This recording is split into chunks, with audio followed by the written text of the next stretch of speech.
The Girl in the Train by Agatha Christie. "And that's that," observed George Roland ruefully, as he gazed up at the imposing smoke-grimed facade of the building he had just quitted. It might be said to represent very aptly the power of money, and money, in the person of William Roland, uncle to the aforementioned George, had just spoken its mind very freely. In the course of a brief 10 minutes, from being the apple of his uncle's eye, the heir to his wealth, and a young man with a promising business career in front of him, George had suddenly become one of the vast army of the unemployed. "And in these clothes they won't even give me the dole," reflected Mr. Roland gloomily.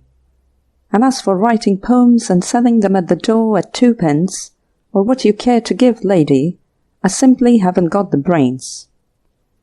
It was true that George embodied a veritable triumph of the tailor's art. He was exquisitely and beautifully arrayed. Solomon and the lilies of the field were simply not in it with George. But man cannot live by clothes alone, unless he has had some considerable training in the art, and Mr. Roland was painfully aware of the fact. "And all because of that rotten show last night," he reflected sadly. The rotten show last night had been a Covent Garden ball. Mr. Roland had returned from it at a somewhat late, or rather early, hour. As a matter of fact, he could not strictly say that he remembered returning at all. Rogers, his uncle's butler, was a helpful fellow, and could doubtless give more details on the matter. A splitting head, a cup of strong tea, and an arrival at the office at 5 minutes to 12 instead of 9:30 had precipitated the catastrophe. Mr. Roland, senior, who for 24 years had condoned and paid up as a tactful relative should, had suddenly abandoned these tactics and revealed himself in a totally new light. The inconsequence of George's replies, the young man's head was still opening and shutting like some medieval instrument of the Inquisition, had displeased him still further. William Roland was nothing if not thorough. He cast his nephew adrift upon the world in a few short, succinct words, and then settled down to his interrupted survey of some oil fields in Peru. George Roland shook the dust of his uncle's office from his feet, and stepped out into the city of London. George was a practical fellow. A good lunch, he considered, was essential to a review of the situation. He had it. Then he retraced his steps to the family mansion. Rogers opened the door. His well-trained face expressed no surprise at seeing George at this unusual hour. "Good afternoon, Rogers. Just pack up my things for me, will you? I'm leaving here." "Yes, sir." "Just for a short visit, sir?" "For good, Rogers. I'm going to the colonies this afternoon." "Indeed, sir?" "Yes, that is, if there is a suitable boat. Do you know anything about the boats, Rogers?" "Which colony were you thinking of visiting, sir?" "I'm not particular. Any of them will do. Let's say Australia. What do you think of the idea, Rogers?" Rogers coughed discreetly. "Well, sir, I've certainly heard it said that there is room out there for anyone who really wants to work." Mr. Roland gazed at him with interest and admiration. "Very neatly put, Rogers. Just what I was thinking myself. I shan't go to Australia. Not today, at any rate. Fetch me an ABC, will you? We will select something nearer at hand." Rogers brought the required volume. George opened it at random and turned the pages with a rapid hand. "Perth, too far away. Putney Bridge, too near at hand. Ramsgate? I think not. Reigate also leaves me cold." "What an extraordinary thing! There is actually a place called Rowland's Castle. Ever heard of it, Rogers? I fancy, sir, that you go there from Waterloo. What an extraordinary fellow you are, Rogers. You know everything. Well, well, Rowland's Castle. I wonder what sort of a place it is. Not much of a place, I should say, sir. All the better. There will be less competition. These quiet little country hamlets have a lot of the old feudal spirit knocking about. The last of the original Rowlands ought to meet with instant appreciation. I shouldn't wonder if they elected me mayor in a week. He shut up the ABC with a bang. The die is cast. Pack me a small suitcase, will you, Rogers? Also, my compliments to the cook, and will she oblige me with the loan of the cat? Dick Whittington, you know. When you set out to become a Lord Mayor, a cat is essential. I'm sorry, sir, but the cat is not available at the present moment. How is that? A family of 8, sir, arrived this morning. You don't say so. I thought its name was Peter. So it is, sir. A great surprise to all of us. A case of careless christening and the deceitful sex, eh? Well, well, I shall have to go catless. Pack up those things at once, will you? Very good, sir. Rogers hesitated, then advanced a little further into the room. You will excuse the liberty, sir, but if I was you, I shouldn't take too much notice of anything Mr. Rowland said this morning. He was at one of those city dinners last night, and— Say no more, said George. I understand. And being inclined to gout— I know. Rather a strenuous evening for you, Rogers, with the 2 of us, eh? But I have set my heart on distinguishing myself at Rowland's Castle, the cradle of my historic race. That would go well in a speech, wouldn't it? A wire to me there, or a discreet advertisement in the morning papers, will recall me at any time if a fricassee of veal is in preparation. And now, to Waterloo, as Wellington said on the eve of the historic battle. Waterloo Station was not at its brightest and best that afternoon. Mr. Rowland eventually discovered a train that would take him to his destination, but it was an undistinguished train, and an imposing train, a train that nobody seemed anxious to travel by. Mr. Rowland had a first-class carriage to himself, up in the front of the train. A fog was descending in an indeterminate way over the metropolis. Now it lifted, now it descended. The platform was deserted, and only the asthmatic breathing of the engine broke the silence. And then, all of a sudden, things began to happen with bewildering rapidity. A girl happened first. She wrenched open the door and jumped in, rousing Mr. Rowland from something perilously near a nap, exclaiming as she did so, "Oh, hide me! Please hide me!" George was essentially a man of action. His not to reason why, his but to do and die, etc. There was only one place to hide in a railway carriage, under the seat. In 7 seconds the girl was bestowed there, and George's suitcase, negligently standing on end, covered her retreat. None too soon. An infuriated face appeared at the carriage window. "My niece! You have her here. I want my niece."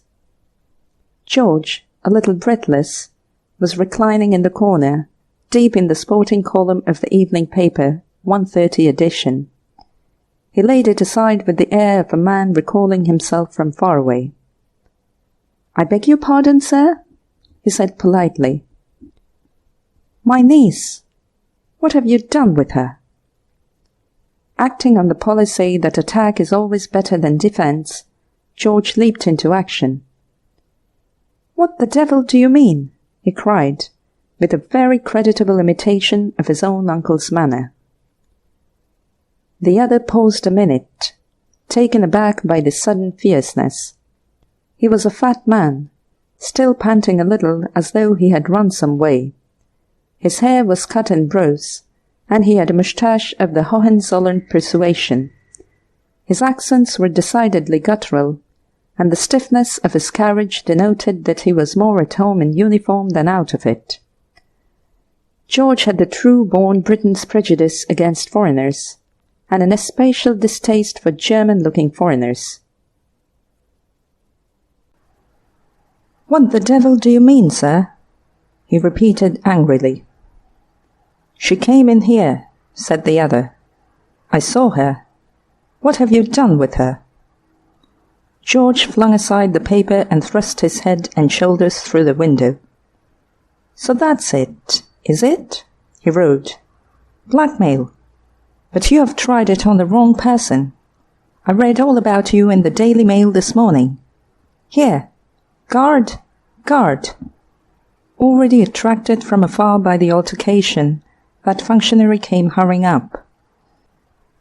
"Here, guard," said Mr. Rowland, with the air of authority which the lower classes so adore. "This fellow is annoying me. I'll give him in charge for attempted blackmail if necessary. Pretends I've got his niece hidden in here. There's a regular gang of these foreigners trying this sort of thing on. It ought to be stopped. Take him away, will you? Here's my card if you want it." The guard looked from one to the other. His mind was soon made up. His training led him to despise foreigners, and to respect and admire well-dressed gentlemen who travel first class. He laid his hand on the shoulder of the intruder. "Here," he said, "you come out of this." At the crisis the stranger's English failed him, and he plunged into passionate profanity in his native tongue. "That's enough of that," said the guard. "Stand away, will you? She's due out." Flags were waved and whistles were blown. With an unwilling jerk the train drew out of the station. George remained at his observation post until they were clear of the platform. Then he drew in his head, and picking up the suitcase, tossed it into the rack. "It's quite all right. You can come out," he said reassuringly. The girl crawled out. "Oh," she gasped, "how can I thank you?" "That's quite all right. It's been a pleasure, I assure you," returned George nonchalantly. He smiled at her reassuringly. There was a slightly puzzled look in her eyes. She seemed to be missing something to which she was accustomed. At that moment, she caught sight of herself in the narrow glass opposite, and gave a heartfelt gasp. Whether the carriage cleaners do or do not sweep under the seats every day is doubtful. Appearances were against their doing so, but it may be that every particle of dirt and smoke finds its way there like a homing bird. George had hardly had time to take in the girl's appearance, so sudden had been her arrival, and so brief the space of time before she crawled into hiding. But it was certainly a trim and well-dressed young woman who had disappeared under the seat. Now her little red hat was crushed and dented, and her face was disfigured with long streaks of dirt. "Oh," said the girl. She fumbled for her bag. George, with the tact of a true gentleman, stared fixedly out of the window and admired the streets of London south of the Thames. "How can I thank you?" said the girl again. Taking this as a hint that conversation might now be resumed, George withdrew his gaze, and made another polite disclaimer, but this time with a good deal of added warmth in his manner. The girl was absolutely lovely. Never before, George told himself, had he seen such a lovely girl. The impressment of his manner became even more marked. "I think it was simply splendid of you," said the girl with enthusiasm. "Not at all. Easiest thing in the world. Only too pleased been of use," mumbled George, "Splendid," she reiterated emphatically. "It is undoubtedly pleasant to have the loveliest girl you have ever seen gazing into your eyes and telling you how splendid you are." George enjoyed it as much as anyone could. Then there came a rather difficult silence. It seemed to dawn upon the girl that further explanation might be expected. She flushed a little. "The awkward part of it is," she said nervously, "that I'm afraid I can't explain." She looked at him with a piteous air of uncertainty. "You can't explain?" "No." "How perfectly splendid," said Mr. Rowland with enthusiasm. "I beg your pardon?" "I said, how perfectly splendid. Just like one of those books that keep you up all night. The heroine always says, 'I can't explain,' in the first chapter. She explains in the last, of course, and there's never any real reason why she shouldn't have done so in the beginning, except that it would spoil the story. I can't tell you how pleased I am to be mixed up in a real mystery. I didn't know there were such things. I hope it's got something to do with secret documents of immense importance and the Balkan Express. I dote upon the Balkan Express." The girl stared at him with wide, suspicious eyes. "What makes you say the Balkan Express?" she asked sharply. "I hope I haven't been indiscreet," George hastened to put in. "Your uncle travelled by it, perhaps?" "My uncle—" She paused, then began again. "My uncle—" "Quite so," said George sympathetically. "I've got an uncle myself. Nobody should be held responsible for their uncles. Nature's little throwbacks. That's how I look at it." The girl began to laugh suddenly. When she spoke, George was aware of the slight foreign inflection in her voice. At first he had taken her to be English. "What a refreshing and unusual person you are, Mr. Rowland." George to my friends. "My name is Elizabeth—" She stopped abruptly. "I like the name Elizabeth," said George, to cover her momentary confusion. "They don't call you Bessie, or anything horrible like that, I hope?" She shook her head. "Well," said George, "now that we know each other, we'd better get down to business. If you'll stand up, Elizabeth, I'll brush down the back of your coat." She stood up obediently, and George was as good as his word. "Thank you, Mr. Rowland." "George. George to my friends, remember? And you can't come into my nice empty carriage, roll under the seat, induce me to tell lies to your uncle, and then refuse to be friends, can you?" "Thank you, George." "That's better." "Do I look quite all right now?" asked Elizabeth, trying to see over her left shoulder. "You look— oh, you look all right," said George, curbing himself sternly. "It was all so sudden, you see," explained the girl. "It must have been. He saw us in the taxi, and then at the station I just bolted in here knowing he was close behind me. Where is this train going to, by the way?" "Rowland's Castle," said George firmly. The girl looked puzzled. "Rowland's Castle?" "Not at once, of course. Only after a good deal of stopping and slow going. But I confidently expect to be there before midnight. The old South-Western was a very reliable line. Slow but sure. And I'm sure the Southern Railway is keeping up the old traditions." "I don't know that I want to go to Rowland's Castle," said Elizabeth doubtfully. "You hurt me. It's a delightful spot." "Have you ever been there?" "Not exactly. But there are lots of other places you can go to, if you don't fancy Rowland's Castle. There's Woking, and Weybridge, and Wimbledon. The train is sure to stop at one or other of them. "I see," said the girl. "Yes, I can get out there, and perhaps motor back to London. That would be the best plan, I think." Even as she spoke, the train began to slow up. Mr. Rowland gazed at her with appealing eyes. "If I can do anything—" "No, indeed. You have done a lot already." There was a pause.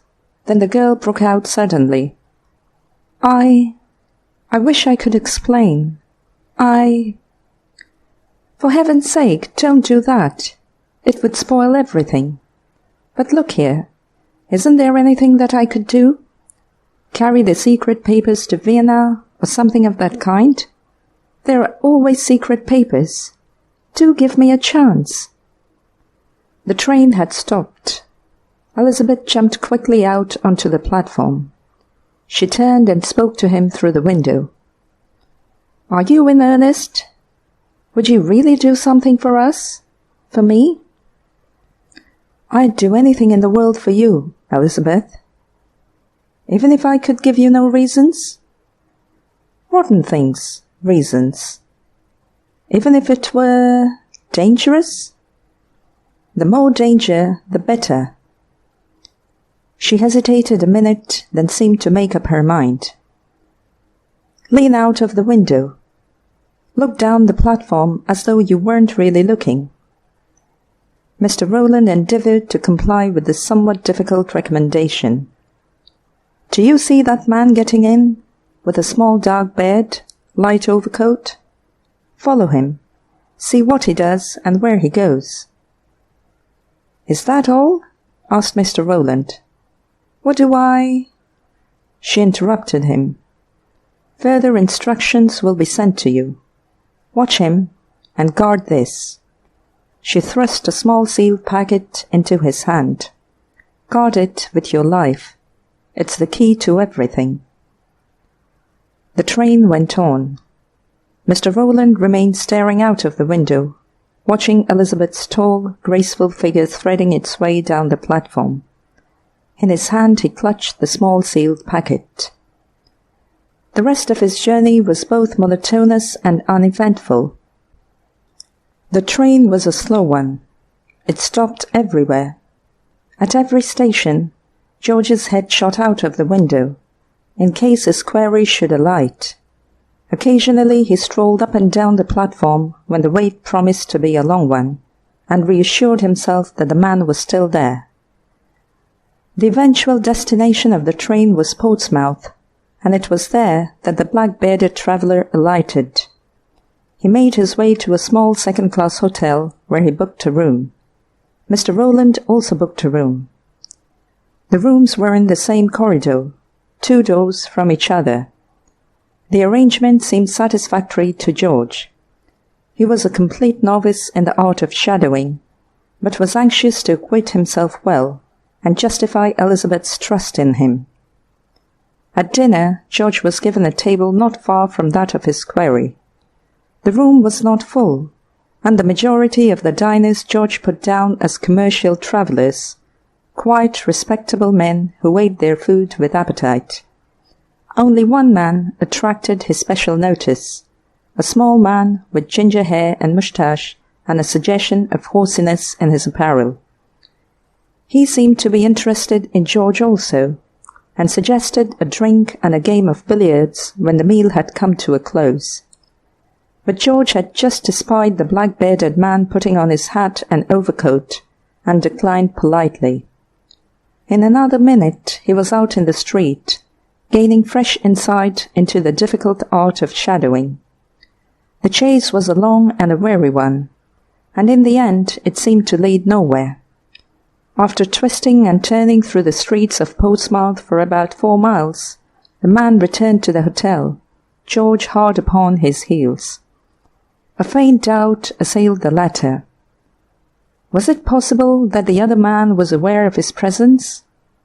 As he debated this point, standing in the hall, the outer door was pushed open, and a little ginger man entered. Evidently he too had been out for a stroll. George was suddenly aware that the beauteous damsel in the office was addressing him.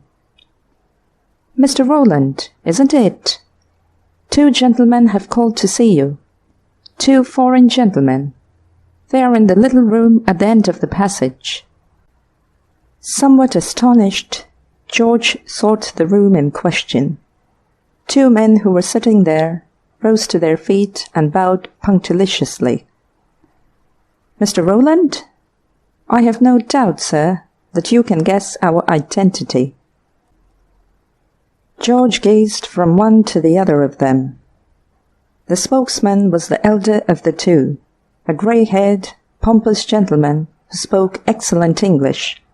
The other was a tall, somewhat pimply young man, with a blonde Teutonic cast of countenance which was not rendered more attractive by the fierce scowl which he wore at the present moment. Somewhat relieved to find that neither of his visitors was the old gentleman he had encountered at Waterloo, George assumed his most debonair manner. "Pray sit down, gentlemen. I'm delighted to make your acquaintance. How about a drink?" The elder man held up a protesting hand. "Thank you, Lord Rowland.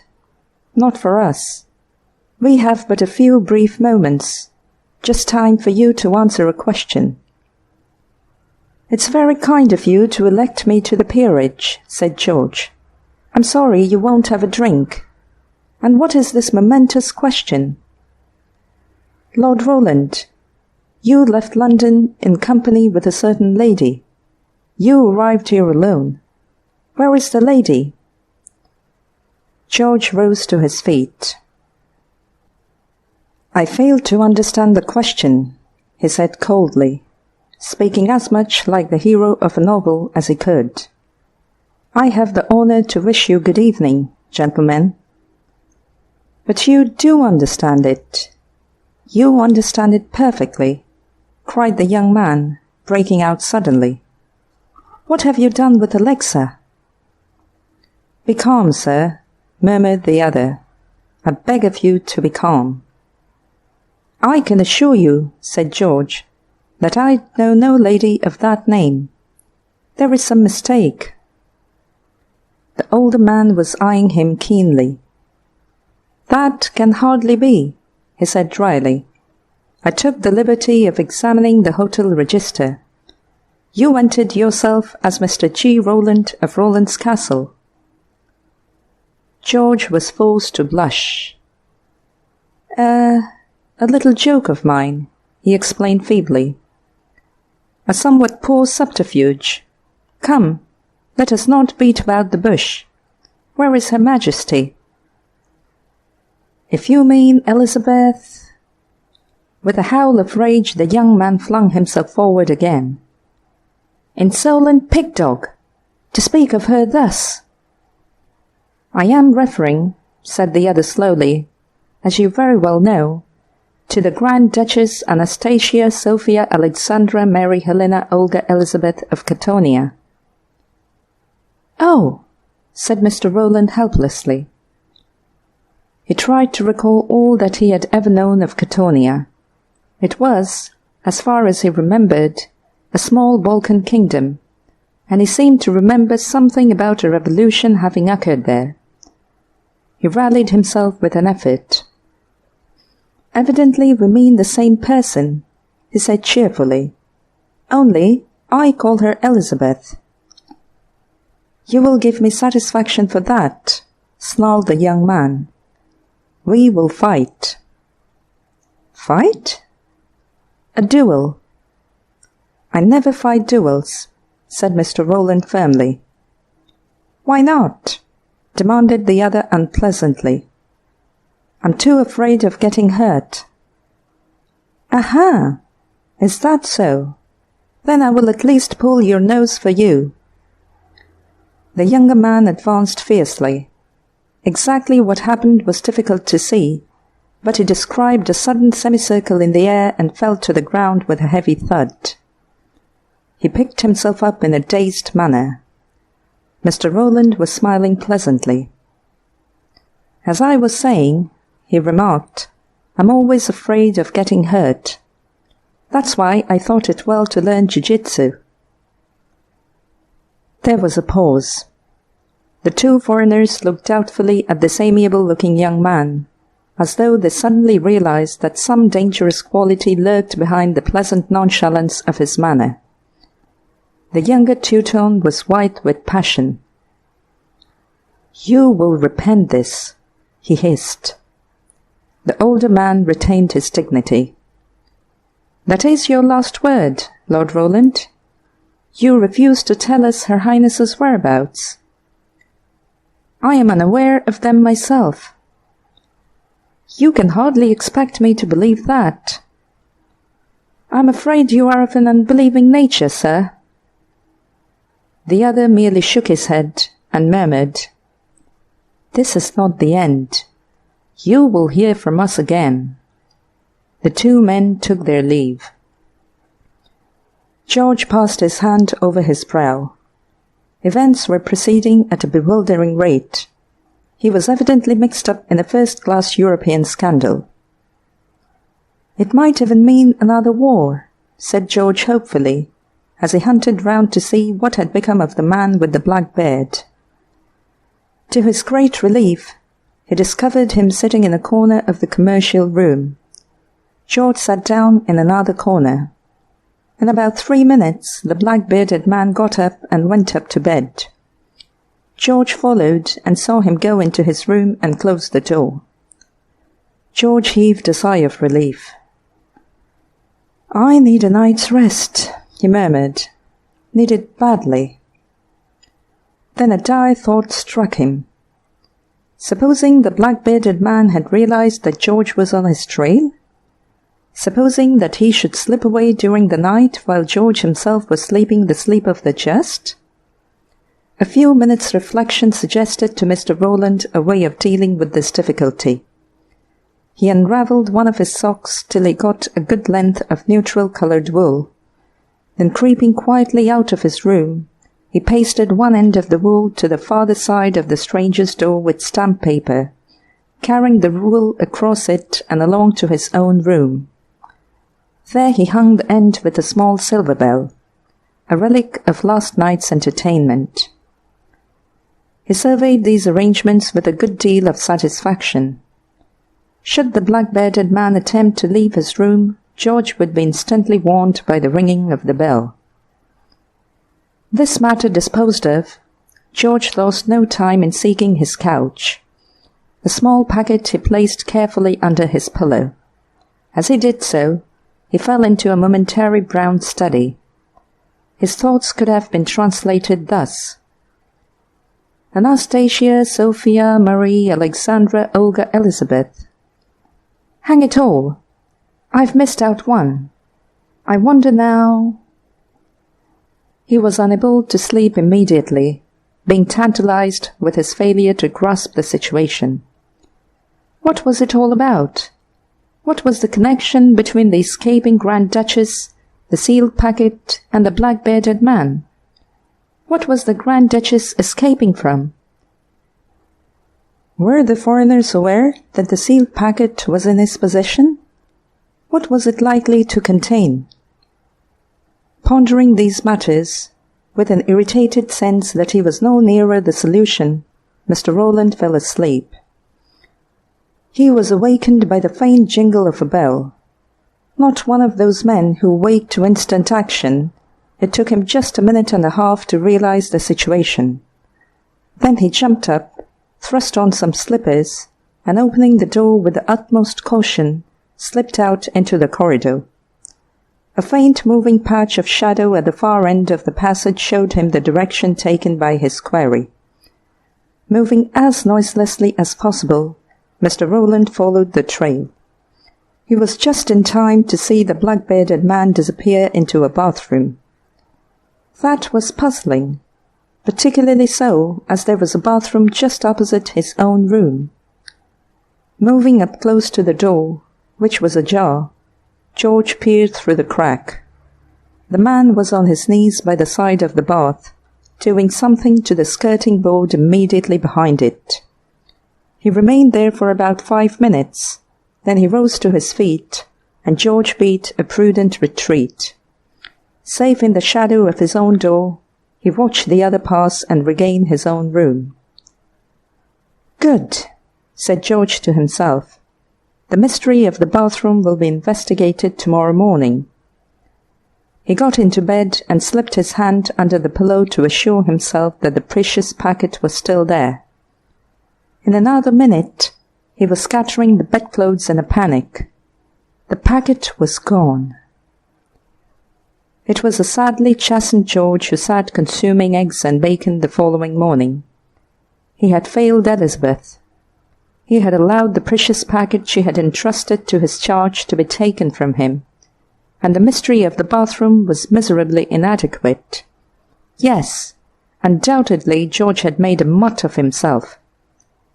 After breakfast, he strolled upstairs again. A chambermaid was standing in the passage looking perplexed. "Anything wrong, my dear?" said George kindly. "It's the gentleman here, sir. He asked to be called at 8:30, and I can't get any answer and the door's locked." "You don't say so," said George. An uneasy feeling rose in his own breast. He hurried into his room. Whatever plans he was forming were instantly brushed aside by a most unexpected sight. There, on the tracing table, was the little packet which had been stolen from him the night before. George picked it up and examined it. Yes, it was undoubtedly the same, but the seals had been broken. After a minute's hesitation, he unwrapped it. If other people had seen its contents, there was no reason why he should not see them also. Besides, it was possible that the contents had been abstracted. The unwound paper revealed a small cardboard box, such as jewelers use. George opened it. Inside, nestling on a bed of cotton wool, was a plain gold wedding ring. He picked it up and examined it. There was no inscription inside, nothing whatever to make it out from any other wedding ring. George dropped his head into his hands with a groan. "Lunacy," he murmured. "That's what it is. Stark staring lunacy. There's no sense anywhere." Suddenly he remembered the chambermaid's statement, and at the same time he observed that there was a broad parapet outside the window. It was not a feat he would ordinarily have attempted, but he was so aflame with curiosity and anger that he was in the mood to make light of difficulties. He sprang upon the window-sill. A few seconds later he was peering in at the window of the room occupied by the black-bearded man. The window was open and the room was empty. A little further along was a fire escape. It was clear how the quarry had taken his departure. George jumped in through the window. The missing man's effects were still scattered about. There might be some clue amongst them to shed light on George's perplexities. He began to hunt about, starting with the contents of a battered kit-bag. It was a sound that arrested his search, a very slight sound, but a sound indubitably in the room. George's glance leapt to the big wardrobe. He sprang up and wrenched open the door. As he did so, a man jumped out from it and went rolling over the floor locked in George's embrace. He was no mean antagonist. All George's special tricks availed very little. They fell apart at length in sheer exhaustion, and for the first time George saw who his adversary was. It was the little man with the ginger moustache. "Who the devil are you?" demanded George. For answer, the other drew out a card and handed it to him. George read it aloud. "Detective Inspector Gerald, Scotland Yard." "That's right, sir. And you would do well to tell me all you know about this business." "I would I?" said George thoughtfully. "Do you know, Inspector? I believe you're right. Shall we adjourn to a more cheerful spot?" In a quiet corner of the bar, George unfolded his soul. Inspector Gerald listened sympathetically. "Very puzzling, as you say, sir," he remarked when George had finished. "There's a lot as I can't make head or tail of myself, but there is one of 2 points I can clear up for you. I was here after Mardenberg, your black-bearded friend, and your turning up, and watching him the way you did made me suspicious. I couldn't place you. I slipped into your room last night when you were out of it, and it was I who sneaked the little packet from under your pillow. When I opened it and found it wasn't what I was after, I took the first opportunity of returning it to your room." "That makes things a little clearer, certainly," said George thoughtfully. "I seem to have made rather an ass of myself all through." "I wouldn't say that, sir. You did uncommon well for a beginner. You say you visited the bathroom this morning and took away what was concealed behind the skirting board?" "Yes, but it's only a rotten love letter," said George gloomily. "Dash it all, I didn't mean to go nosing out the poor fellow's private life." "Would you mind letting me see it, sir?" George took a folded letter from his pocket and passed it to the inspector. The latter unfolded it. "As you say, sir, but I rather fancy that if you drew lines from one dotted I to another, you would get a different result." "Why, bless you, sir, this is a plan of the Portsmouth Harbour defences." "What?" "Yes, we've had our eye on the gentleman for some time, but he was too sharp for us. Got a woman to do most of the dirty work." "A woman?" said George in a faint voice. "What was her name?" "She goes by a good many, sir. Most usually known as Betty Brighteyes. A remarkably good-looking young woman she is."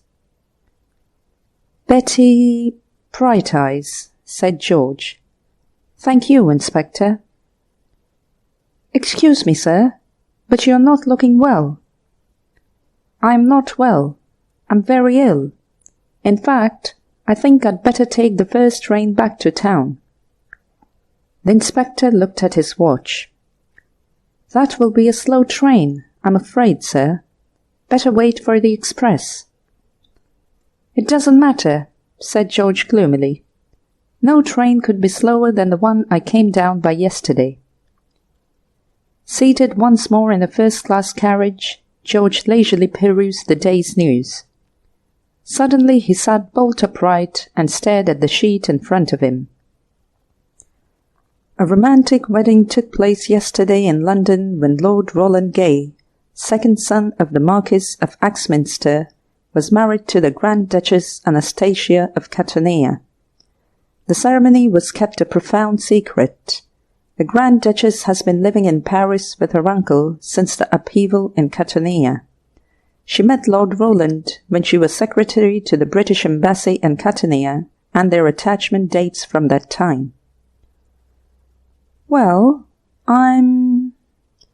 Mr. Roland could not think of anything strong enough to express his feelings. He continued to stare into space. The train stopped at a small station and a lady got in. She sat down opposite him. "Good morning, George," she said sweetly. "Good heavens!" cried George. "Elizabeth!" She smiled at him. She was, if possible, lovelier than ever. "Look here," cried George, clutching his head. "For God's sake, tell me. Are you the Grand Duchess Anastasia, or are you Betty Brighteyes?" She stared at him. "I am not either. I'm Elizabeth Gay. I can tell you all about it now, and I've got to apologize too. You see, Roland, that's my brother, has always been in love with Alexa." "Meaning the Grand Duchess?" "Yes, that's what the family call her. Well, as I say, Roland was always in love with her, and she with him.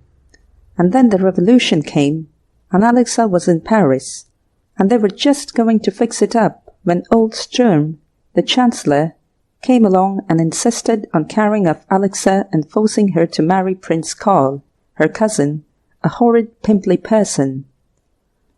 "I fancy I've met him," said George. "Whom she simply hates.